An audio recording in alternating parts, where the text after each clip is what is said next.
ಆರಕ್ಷಕರು ಈ ರೀತಿ ಒಂದು ದಿವಸ ಆರಕ್ಷಕರಿಂದ ನಮ್ಮ ಪರಿಸ್ಥಿತಿ ಆಗುತ್ತೆ ಅಂತ ನಿಮ್ಗೂ ಗೊತ್ತು, ನಮಗೂ ಗೊತ್ತು, ಇಡೀ ಜಗತ್ತಿಗೆ ಗೊತ್ತಿದೆ ವಿಷಯ. ಅಂತ ಆರಕ್ಷಕರ ಬಗ್ಗೆ ಅಷ್ಟು ಕೆಟ್ಟದಾಗಿ ಎಲ್ಲರೂ ಒಂದ್ ಕಡೆ ನಡೆದಿರ್ಬೇಕಲ್ವಾ? ಯಾರಾದ್ರೂ ಒಬ್ರು ಆರಕ್ಷಕರು ಆತರ ಮಾಡಿರ್ಬೇಕಲ್ವಾ? ಮಾಡಿದ್ ಎಲ್ಲೋ ಒಂದ್ ಕಡೆ ಉದಾಹರಣೆ ಇದ್ರೆ ಅದನ್ನ ತೋರಿಸಿದ್ರೆ ಪರವಾಗಿಲ್ಲ. ಎಲ್ಲೂ ಇಲ್ಲದೆ ಇರೋದನ್ನ ಅದ್ ಹೇಗ್ ತೋರಿಸ್ತಾರೆ? ಅದು ಒಂದೇದು. ಎರಡನೇದಾಗಿ ಆರಕ್ಷಕರು ಅತ್ಯಂತ ಶಿಸ್ತುಬದ್ಧರಾಗಿರ್ತಕ್ಕಂಥವ್ರು.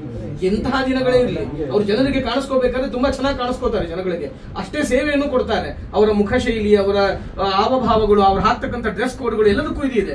ಅಂತಹದ್ದು ರೌಡಿ ತರ ಆರಕ್ಷಕರ ಡ್ರೆಸ್ ಗಳನ್ನ ಹಾಕ್ಬಿಟ್ಟು, ಗಡ್ಡಗಳನ್ನು ಬಿಟ್ಬಿಟ್ಟು, ಹೇಗ್ ಬೇಕಾದಾಗ ಇಚ್ಛೆ ಬಂದ ಹುಚ್ಚರ ತರ ಕೂದಲುಗಳನ್ನು ಬಿಟ್ಬಿಟ್ಟು ಆರಕ್ಷಕರಿಗೆ ಅವಮಾನ ಮಾಡ್ತಿದ್ದಾರೆ, ನಾರಿಯರಿಗೆ ಅವಮಾನ ಮಾಡ್ತಿದ್ದಾರೆ, ಒಂದು ಜನಾಂಗದ ಮನಸ್ಸನ್ನು ನೋಯಿಸ್ತಿದ್ದಾರೆ. ಇದು ಒಂದು ಭಾಗ ಧೈರ್ಯಂ ಸರ್ವತ್ರ ಸಾಧನಂ ಅನ್ನೋದ್ರಲ್ಲಿ ತೋರಿಸ್ತಾ ಇರ್ತಕ್ಕಂಥದ್ದು. ಇನ್ನೊಂದ್ ಕಡೆ ಅವರು ಬರ್ಕೊಂಡಿದ್ದಾರೆ, ಏನ್ ಬರ್ಕೊಂಡಿದ್ದಾರೆ ಅಂದ್ರೆ, ಯಾವ್ದೋ ಒಬ್ಬ ಬ್ರಾಹ್ಮಣನ ಮನೆಯಲ್ಲಿ ಹೋಗ್ಬೇಕಾದ್ರೆ ಒಳಗ್ ಬಿಡದೆ ಇರೋದಕ್ಕೆ ಕೋಪ ಬಂದು ಇದನ್ನ ಈ ತರದ್ದೆಲ್ಲ ತೆಗೆದಿದ್ದೀನಿ ಅಂತ. ಅಂದ್ರೆ ನಿಮ್ ಮನೆ ನಿಮ್ ಮನೆ ನಮ್ಗೆ ಪ್ರವೇಶಿ ಅಲ್ವಾ? ನಮ್ಮ ಮನೆಯಲ್ಲಿ ಎಲ್ಲರನ್ನೂ ಬಿಟ್ಕೊಳ್ಬೇಕಾ? ನೀವು ಮಂದಿರಕ್ಕೆ ಬಿಟ್ಟಿಲ್ಲ, ಸಾರ್ವಜನಿಕ ಸ್ಥಳಕ್ಕೆ ಬಿಟ್ಟಿಲ್ಲ ಅಂದ್ರೆ ಪ್ರಶ್ನೆ ಮಾಡಿ, ಮನೆಯ ಒಳಗೆ ಎಲ್ಲಿ ಬೇಕಾದಲ್ಲಿ ಕರ್ಕೊಂಡ್ ಬಂದ್ ಬಿಡ್ಬೇಕಾ? ಅದು ತಪ್ಪಲ್ವಾ? ಅದಕ್ಕೆ ದಯವಿಟ್ಟು ನಾನು ನಿಮ್ಮ ಮೇಲೆ ಆಕ್ರೋಶ ಅಲ್ಲ, ಇದು ನಮ್ಮ ಆಕ್ರೋಶ ಅವ್ರು ಮಾಡಿರೋ ಕೃತ್ಯದ ಮೇಲೆ. ಅದನ್ನ ನಾವು ಸದ್ಯಕ್ಕೆ ನಿಮ್ಮ ಮುಂದೆ ಹೊರ ಹಾಕ್ತಾ ಇದೀವಿ ಅಷ್ಟೇ ಹೊರತು ನಿಮ್ಮ ಮೇಲೆ ನಾವು ಅಗೌರವದಿಂದ, ತಿರಸ್ಕಾರದಿಂದ ಮಾತನಾಡ್ತಿಲ್ಲ. ನಿಮ್ಮ ಮೇಲೆ ತುಂಬಾ ವಿಶ್ವಾಸ ಇದೆ, ನೀವು ಹಿಂದೆ ನಮ್ಗೆ ನ್ಯಾಯ ಒದಗಿಸಿಕೊಟ್ಟಿದ್ದೀರಿ, ಆ ಕಾರಣಕ್ಕೆ ಇಲ್ಲಿವರೆಗೂ ಬಂದಿದ್ದೀವಿ. ಇದು ಒಂದು ಭಾಗ. ಇವತ್ತು ಕಾಟೇರ ಫಿಲ್ಮ್ದು 55 ದಿನದ ಸಂಭ್ರಮದ ಆಚರಣೆ ಮಾಡ್ತಿದ್ದಾರೆ ಅವರು. ಏನು ಸಂಭ್ರಮದ ಆಚರಣೆ ಮಾಡ್ತಿರೋದು? ಅಲ್ಲಿ ಅವಿನಾಶ್ ಅವರು ಒಂದು ಸೀನಲ್ಲಿ ಬಂದ್ಬಿಟ್ಟು ಯಾವ್ದೋ ಒಬ್ಬ ಬಂದು ವ್ಯಕ್ತಿ ಮುಟ್ಟಿದ ಶಾನುಭೋಗರು ಅಂತ ಹೇಳ್ಬಿಟ್ಟು ಅವನು ನಾಮಗಳನ್ನೆಲ್ಲ ಹಾಕೊಂಡು, ಗಂಧಾಕ್ಷಿತೆ ಹಾಕೊಂಡು, ವಿಷ್ಣುವಿನ ನಿರ್ಮಾಲ್ಯ ರೂಪವಾದಂತಹ ನಾಮಗಳನ್ನ ಹಾಕೊಂಡು ಅವ್ನು ಮುಟ್ಟಿದ ಅಂತ ಹೋಗಿ ಸ್ನಾನ ಮಾಡ್ತಾರೆ. ಯಾವ ಬ್ರಾಹ್ಮಣ ಸ್ನಾನ ಮಾಡ್ತಾರೆ? ಯಾರು ಮಾಡ್ತಾ ಇಲ್ಲ. ಅಂತಹದನ್ನ ನಾವು ಪ್ರತಿ ಸಲ ಬ್ರಾಹ್ಮಣರು ಯಾಕೆ ಟಾರ್ಗೆಟ್ ಆಗ್ತಾ ಇದೀವಿ? ಇವ್ರಿಗೆ ಪ್ರತಿ ಸಲ ನಾವೇ ಹೋರಾಟ ಮಾಡ್ಬೇಕಾ ಬಂದ್ ಕೂತ್ಕೊಂಡು? ನಾನ್ ನಿಮ್ ಮುಖಾಂತರ ಮನವಿ ಮಾಡ್ಕೊಳ್ಳಿ ಹೇಳ್ತಕ್ಕಂಥದ್ದು ಏನಂದ್ರೆ, ನಿರ್ಮಾಪಕರಿಗೆ, ನಟರಿಗೆ, ನಿರ್ದೇಶಕರಿಗೆ, ವಿಶೇಷವಾಗಿ ಸೆನ್ಸಾರ್ ಬೋರ್ಡ್ ಅವರಿಗೆ ಏನ್ ಮಾಡ್ತಿರ್ತಾರೆ? ಸೆನ್ಸಾರ್ ಬೋರ್ಡ್ ಅವರು ಪ್ರತಿ ಸಲ ಹೀಗೆ ಕೊಟ್ಬಿಟ್ಟು ಗಲಾಟೆಗಳಾದ ಮೇಲೆ ಅದು ತುಂಡು ಹಾಕ್ಬೇಕಾದನ್ನ ನಾವು ತಾವು ಒಬ್ಬ ದೊಡ್ಡ ಅಧ್ಯಕ್ಷರು ದೊಡ್ಡ ಸ್ಥಾನದಲ್ಲಿರುವಾಗ ನಿಮ್ಮ ಅವಧಿಯಲ್ಲಿ ಇವೆಲ್ಲದಕ್ಕೂ ಕೂಡ ನಮ್ಮಲ್ಲಿ ಹಿಂದೆ ಆರಕ್ಷಕರ ಬಗ್ಗೆ ಮಾತಾಡ್ತಾ ಇದ್ವಿ. ಇವಾಗ ರಾಘವೇಂದ್ರ ಔರಾದ್ಕರ್ ಸಾಹೇಬರು ಇದ್ದಾಗ ಅತಿ ಉನ್ನತ ಸ್ಥಾನದಲ್ಲಿ ಇಡೀ ಆರಕ್ಷಕರ ಕುಟುಂಬಗಳಿಗೆ, ಮುಂದೆ ಬರ್ತಕ್ಕಂಥ ಆರಕ್ಷಕರಿಗೆಲ್ಲ ಜನ್ಮ ಧನ್ಯ ಆಗೋ ತರ ಕೆಲವೊಂದಿಷ್ಟು ಅನುಕೂಲತೆಗಳನ್ನು ಮಾಡಿಟ್ಟೋದ್ರು.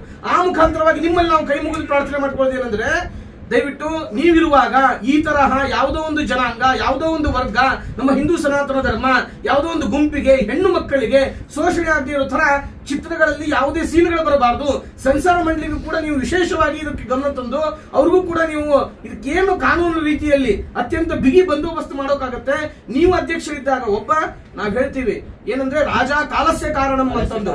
ರಾಜ ಏನಾಗಿರ್ತಾರೆ ಅಂದ್ರೆ ಕಾಲಸ್ಯ ಕಾರಣ. ನೀವು ನಿಮ್ಮನ್ನ ಚಿತ್ರಮಂಡಳಿಗೆ ನಾವು ರಾಜನ ಸ್ಥಾನದಲ್ಲಿ ನೋಡ್ತಿದೀವಿ. ಇವಾಗ ನೀವೇನ್ ಮಾಡಬೇಕು ಅಂತಂದ್ರೆ, ನಾವು ನಿಮ್ಮಲ್ಲಿ ಮನವಿ ಮಾಡ್ಕೊಳ್ಳೋದು ಎಲ್ಲರೂ ನಮ್ಮ ಆರಕ್ಷಕರು ಹೇಳಿದ್ರು, ಗಲಾಟೆ ಮಾಡುವಂಗಿಲ್ಲ, ಮನವಿ ಕೊಡ್ಬೇಕು. ನಾವು ಮನವಿ ಕೊಡೋಕೆ ಬಂದಿದ್ದೀವಿ. ಯಾಕೆ ಅಂದ್ರೆ ನಮಗೆ ಎಲ್ಲದಕ್ಕೂ ಗಲಾಟೆ ಮಾಡುದು, ಪ್ರತಿಭಟನೆ ಮಾಡುದು, ಗಲಾಟೆಗೆ ಅತಿ ದೂರ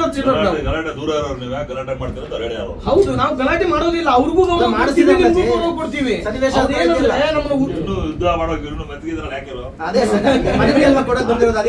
ಆ ಕಾರಣದಿಂದಾಗಿ ಕಾಟೇರ ಫಿಲ್ಮ್ ಅಲ್ಲಿ ಇರ್ತಕ್ಕಂತಹ ಅಲ್ಲ ಸರ್, ಒಂದೊಂದಕ್ಕೂ ಸರಿ ಗಲಾಟೆ ಮಾಡ್ಬೇಕಾ ನಾವು? ಸರ್ ಈಗ ನಾನು ಹೇಳ್ತೇನೆ, ಸರ್ವತ್ರ ಸಾಧನಮ್ದು ಆ ನಿರ್ಮಾಪಕ ನಿರ್ದೇಶಕರದು ನಮಗೆ ಆ ಚಿತ್ರವನ್ನ ಮಾಧ್ಯಮದ ಮುಖಾಂತರ ನಮಗೆ ಅವರು ಮಾಧ್ಯಮದವ್ರನ್ನ ಇಟ್ಕೊಂಡು ನಮ್ಗೆ ಆ ಚಿತ್ರವನ್ನ ನೋಡಿಸ್ಬೇಕು. ಅವರು ಅಕಸ್ಮಾತ್ ಯಾವುದೇ ಒಂದು ಧರ್ಮಕ್ಕೆ ಚ್ಯುತಿ ಬರುವಂತದ್ದಿದ್ರೆ ಆ ಸನ್ನಿವೇಶ ತೆಗಿಬೇಕು ಅವರು ಅತಿ ಶೀಘ್ರದಲ್ಲಿ. ಇಲ್ಲಾಂದ್ರೆ ಅವ್ರು ನಾಡಿದ್ರೆ ರಿಲೀಸ್ ಮಾಡಿದಾಗ ಸಂಸ್ಕೃತ ಅದರಲ್ಲಿ ಅಸಂಸ್ಕೃತವೇ ಇದು ವಿಚಾರ ಸರ್. ಈಗ ಸಂಸ್ಕೃತ ಕೊಡ್ತೀನಿ, ನಿಮ್ಗೆ ಅರ್ಥ ಆಯ್ತಲ್ಲ ಸರ್? ಈಗ ದಯವಿಟ್ಟು ಮುಂದೆ ನಮ್ಮ ಕನ್ನಡ ಚಲನಚಿತ್ರ ವಾಣಿಜ್ಯ ಮಂಡಳಿ ಡೈಲಾಗ್ ಎಲ್ಲ ಅರ್ಥ ಸರ್, ತುಂಬಾ ಚೆನ್ನಾಗಿದೆ ಸಾಹೇಬರು. ಸರ್ ಅಷ್ಟು ಹೇಳಿದ್ರು ಕೂಡ ದಯವಿಟ್ಟು ಕಾರ್ಯಪ್ರವೃತ್ತರಾಗಬೇಕಾಗಿ ಎಲ್ಲರ ಪರವಾಗಿ ಕೇಳ್ಕೊಂತ ಇದೀವಿ ಸರ್.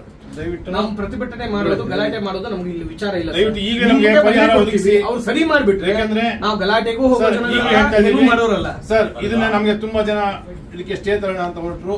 ನಾವು ಯಾವುದೇ, ನೀವು ನನಗೆ ಒಂದ್ಸತಿ ಹೋಗಿ ಹೇಳಿದ್ರಿ, ನನಗೆ ಒಬ್ಬ ನಿರ್ಮಾಪಕ ಫಿಲ್ಮ್ ತೆಗಿಬೇಕು ಎಷ್ಟು ಕಷ್ಟ ಇರುತ್ತೆ ಗುರುಗಳೇ ಅಂತ ನೀವು ನನಗೆ ಈ ಮಾತು ಹೇಳಿದ್ರಿ, ಜ್ಞಾಪಕ ಇರಬೇಕಲ್ವಾ? ನಾನು ಶಕ್ತಿ ಇದೆ ಅಂತ ಸ್ಟೇ ತರೋದು ಮುಖ್ಯ ಅಲ್ಲ. ಅವನು ಅವನ ಕುಟುಂಬಕ್ಕೆ ತೊಂದರೆ ಆಗಬಾರ್ದು, ಆ ತೊಂದರೆ ಜನಾಂಗಕ್ಕೂ ತೊಂದರೆ ಆಗಬಾರ್ದು. ಯಾವ ಧರ್ಮಕ್ಕೂ ನಿಮ್ಮನ್ನ ಕೇಳ್ಕೊಂತ ಇದೀವಿ. ಬೇಕಾದಷ್ಟು ಅನುಭವ ಇರ್ತದಲ್ಲ. ಈಗ ತಕ್ಷಣ ಇರಬಹುದು, ದೊಡ್ಡ ದೊಡ್ಡ ನಟರು ಇರಬಹುದು, ಹೊಸಬ್ರು ಇರಬಹುದು, ಅವ್ರಿಗೂ ಮಾನವೀಯತೆ ಇರ್ತದ, ಹ್ಯುಮ್ಯಾನಿಟಿ ಇರ್ತದಲ್ಲ. ಯಾವ ಸೀನಿಂದ ಸಮಾಜದಲ್ಲಿ ಗಲಭೆ ಉಂಟಾಗುತ್ತೆ, ಇನ್ನೊಬ್ಬ ಒಂದು ಯಾವುದೋ ಒಂದು ವರ್ಗಕ್ಕೆ ಮನಸ್ಸಿಗೆ ತೊಂದರೆ ಆಗುತ್ತೆ. ಸರ್ ಗುರುಗಳೇ ಎದ್ದೇಳಿ. ಅಲ್ಲ ಕಾಟೇರ ನೋಡಿದ್ರ ಸರ್?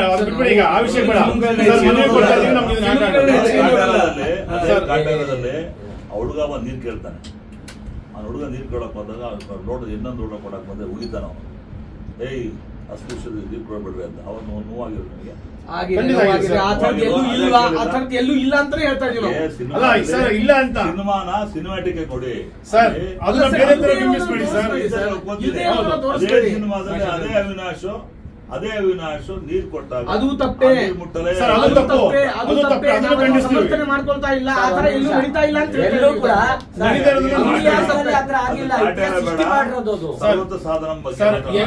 ಎರಡಕ್ಕೂ ಆಗ್ಬೇಕು. ತಮ್ಮ ಮುಖಾಂತರವಾಗಿ ಮುಂದೆ ಯಾವ್ದು ಈ ತರ ಆಗದಿರೋ ತರ ನಮ್ಮ ಚಲನಚಿತ್ರ ಮಂಡಳಿ ಅದನ್ನ ಬೈಲಾಪಾಸ್ ಮಾಡ್ಬೇಕು ಸರ್. ಒಂದು ಇನ್ನೊಂದೇನಂತಂದ್ರೆ ಸರ್, ನೇರವಾಗಿ ಹೇಳ್ತಾ ಇದೀವಿ, ನಾಡಿದ್ದವರು ರಿಲೀಸ್ ಮಾಡ್ಬೇಕು ಅಂತ ಯಾವ್ದಾದ್ರು ಪೋಸ್ಟರ್ ಮಾಡ್ತೀನಿ ಅಂತ ರಿಲೀಸ್ ಹಾಕಿದ್ದಾರೆ.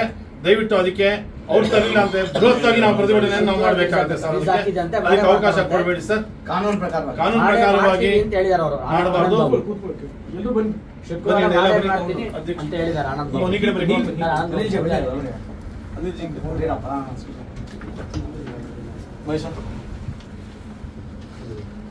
ಸರ್, ಅತಿ ಶೀಘ್ರದಲ್ಲಿ ಇವತ್ತು ನಮ್ಗೆ ಇದಕ್ಕೆ ಬಗ್ಗೆ ಅವರು ಸಮಸ್ಯೆ ಕೊಡಬೇಕು. ಯಾಕಂದ್ರೆ ನಾಡಿದವ್ರು ರಿಲೀಸ್ ಮಾಡ್ತೀನಿ ಅಂದಾಗ ನಾಳೆ ನಮ್ಗೆ ಅವರ ಚಲನಚಿತ್ರ ಮಾಧ್ಯಮದವ್ರ ಮುಂದೆ ನಾವು ನೋಡಿಸ್ಬೇಕು. ಮಾಧ್ಯಮದವ್ರಿಗೂ ಕೂಡ ಅದನ್ನ ಏನ್ ತಪ್ಪು ಮಾಡಿದ್ದಾರೆ, ಏನ್ ಸರಿ ಮಾಡಿದ್ದಾರೆ ಅಂತ ಗೊತ್ತಾಗ್ಬೇಕು. ಅದನ್ನ ಇದು ಯಾವುದೇ ಧರ್ಮಕ್ಕೂ ಚ್ಯುತಿ ಬಾರದ ತರ ಇದನ್ನ ನಡ್ಕೋಬೇಕು ಅಂತ ನಿಮ್ಮಲ್ಲಿ ಹಿಂದೂ ಧರ್ಮದ ಪರವಾಗಿ ನಿಮ್ಗೆ ಕೈ ಮುಗಿದು ಪ್ರಾರ್ಥನೆ ಮಾಡ್ತಾ ಇದೀವಿ ಸರ್. TV12 ಕನ್ನಡ, ಇದು ಕನ್ನಡಿಗರ ಧ್ವನಿ.